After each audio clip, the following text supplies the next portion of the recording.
MYSARAH and I am a member of Ecovenger. The country that we chose is Singapore. This is the little background of Singapore. So, the latest history of Singapore may date back of the 3rd century.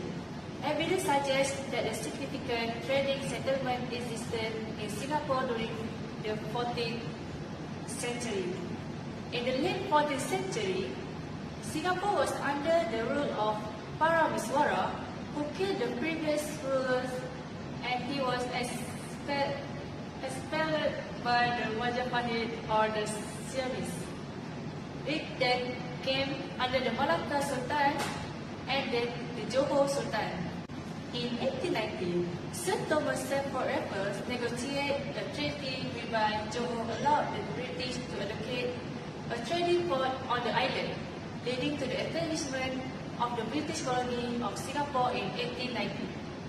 During World War II, Singapore was conquered and occupied by the Japanese Empire from 1942 to 1945. By the war end, Singapore reversed to British control, with increasing level of self-government being granted, culminating in Singapore merger with the Federation of Malaya to form Malaysia in 1963. However, social unrest and disputes between Singapore ruling People Action Party and Malaysian Alliance Party result in Singapore expulsion from Malaysia. Singapore became an independent republic on 9 August 1965. Facing severe unemployment and a housing crisis, Singapore embarked on a modernization program beginning in the late 1960s centuries through the 1970s centuries that focused on establishing a manufacturing industry, developing large public housing assets, and investing heavily on public education. By the 1990s centuries, the country had become one of the world's most prosperous nations, with a highly developed free market economy, strong international trading link, and the highest per capita gross domestic product in Asia outside Japan. Now, let me move to economic condition in Singapore.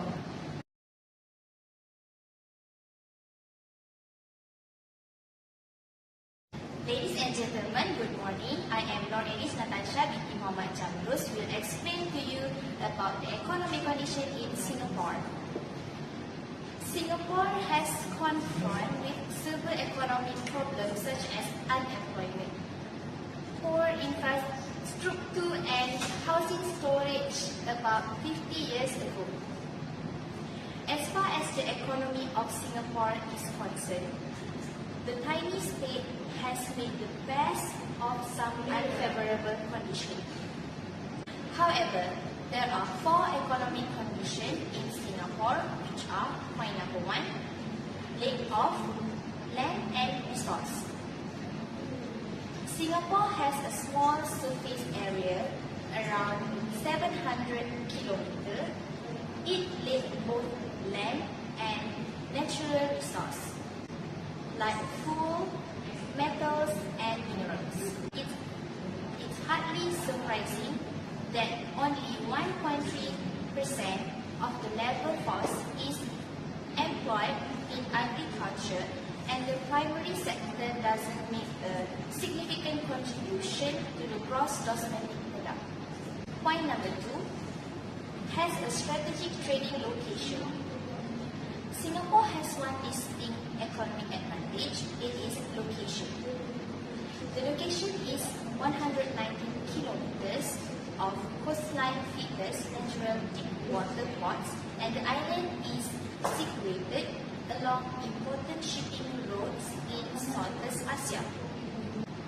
Trades and commerce are key parts of the economy. The government has also invested in education for decades. Human capital and a skilled workforce contribute to the prosperous economy in Singapore. Point number 3, export goods as the main source of Singapore economy. Exports such as electronic, chemical and services are the main source of Singapore economy. Besides, deep water is very crucial in Singapore because it allows them to purchase natural resources and raw goods which Singapore are lack of. For instance, they import aircraft, crude oil and petroleum product, electronic component, radio and television receiver or parts vehicle or parts, motor vehicles, chemicals, food and beverage, iron or steel and textile, yarns and fabrics. Additionally, their main import and export partner are countries like China, Malaysia, United States and a few more. So, last but not least, point number 4 is the agriculture sector is not profitable for Singapore. The agriculture primary sector barely play a role in Singapore economy. There is agribusiness, part where some foodstuff are produced and other agricultural product includes orchids for horticultural or ornamental fish. But Singapore manufactures is much more significant.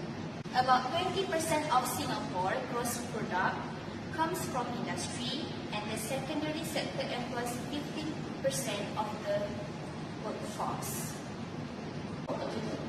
So now let's move to the economic data.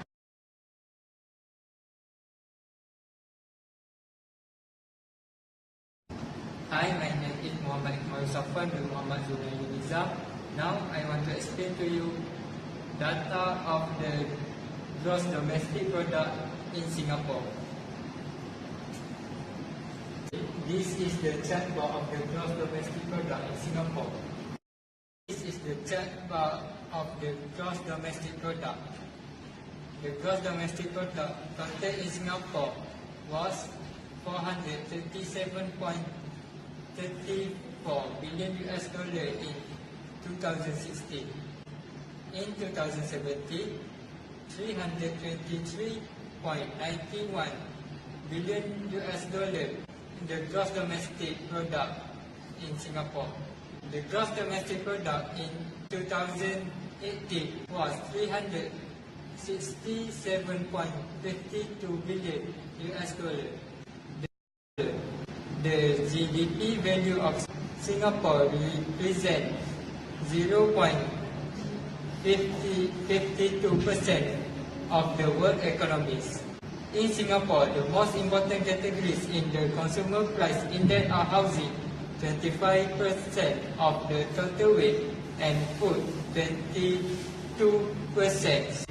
The index also includes transport, 60%, education, 7%, health, 6%, communication, 5%, and clothing and footwear, 3%.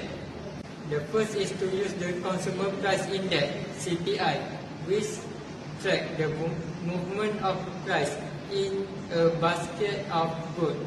For example, housing, transport, food, and so forth. The other way is to use core inflation, which excludes the cost of private housing and transport. This method reasons that Singapore do not need private housing and transport. Without going into too much technical details, inflation in Singapore has slowed. It is at the lowest point in 30 years.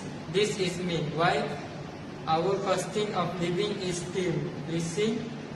The speed at which is reaching as slow.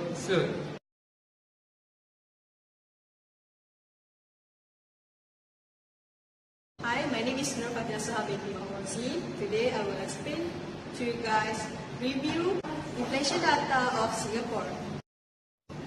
First and foremost, for 2016, inflation rate for Singapore is negative 0.53%. For 2017, the rate of inflation is 0.58%. 2008. And lastly, for 2018, the rate is 1.04. Let me explain more detail about inflation in every years. For 2016, Singapore inflation rose to 0.2% on year in December 2016 from 0.0% in November due to a stronger pickup in the cost of a private road transport.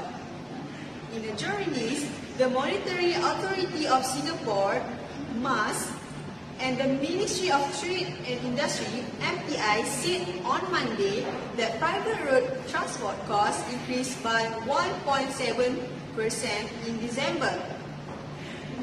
Following the 0.2% rise in November as a result of higher petrol price and car park fees. Service inflation edged up to 1.6% in December from 1.5% in November, mainly on account of faster pace of increase in holiday expenses, which more than offset the larger contraction in telecommunication service fees. Food inflation was 2.0% in December, remained unchanged. Accommodation costs fell by 3.8% in December, similar to the previous month. Overall, retail good inflation is to 0.0% in December from 0.2% in November. Largely, on account of all fall in the price of personal care products following the rise in November. For the whole of 2016, Consumer Price Index, CPI, all item inflation came in negative 0.5% for the second consecutive year. Move to another year. For 2017, private road transport inflation slowed to 2.6% in December from 4.1% the month before. This was mainly due to the dissipation of base effects associated with the increase in parking fees in December 2016, as well as a smaller year ago increase in petrol prices. Service inflation fell to 1.3% in December from 1.6% in November, largely reflecting a decline in airfares and holiday expenses. Food inflation hit to 1.4% in December from 1.5% in preceding months, as a smaller increase in the prices of non-cooked food items. The cost of accommodation fell by 3.8% in December, moderating from the 3.9% decline in the previous month as the fall in housing retail eased. Lastly, for 2018, Singapore's core inflation edged up to 1.9% year-on-year in October from 1.8% the previous month. According to the latest figure released on Friday, November 23, a larger increase in the cost of electricity and gas more than offset lower food and retail inflation. The Monetary Authority of Singapore, MAS, and Ministry of Trade and Industry, MPI, said in a press release.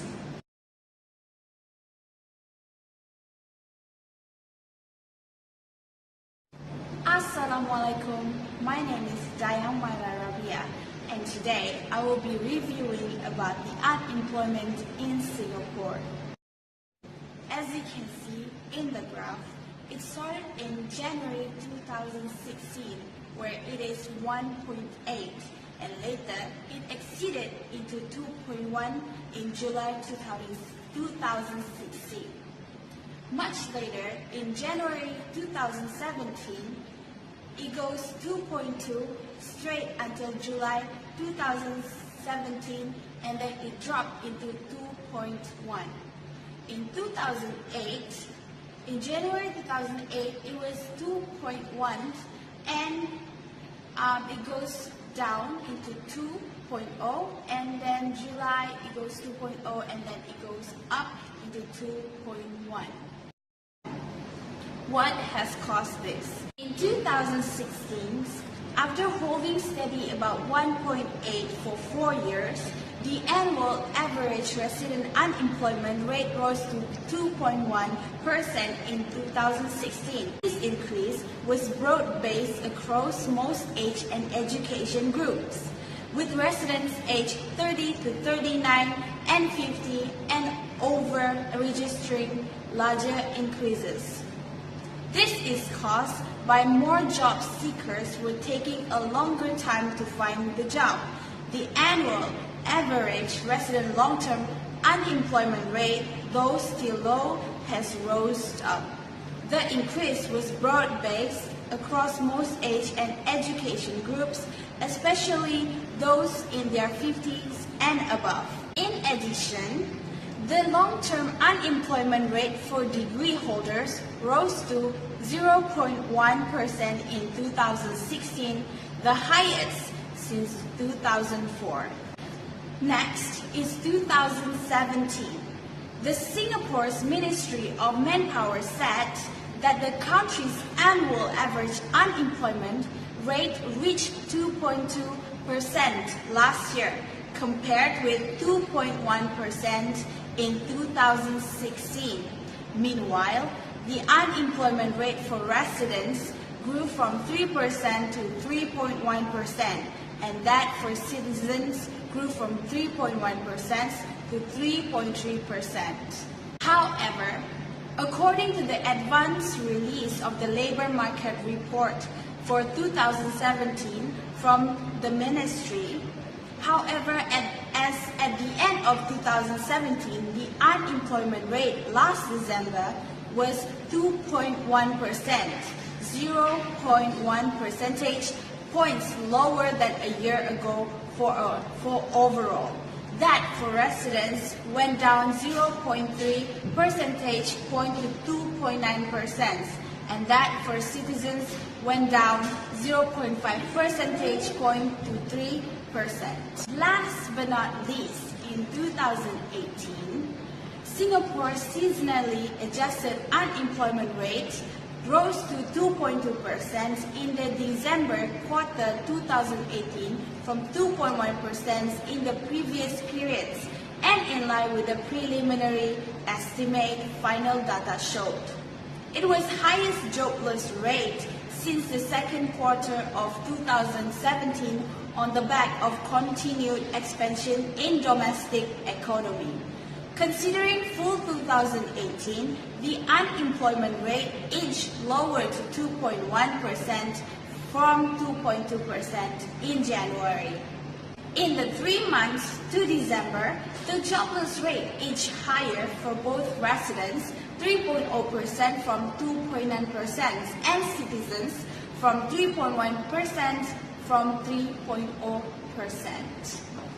Total employment, excluding foreign domestic workers, rose by 14,700, slightly lower than in the previous quarter, 16,700, but still higher than the same quarter a year ago, 10,700.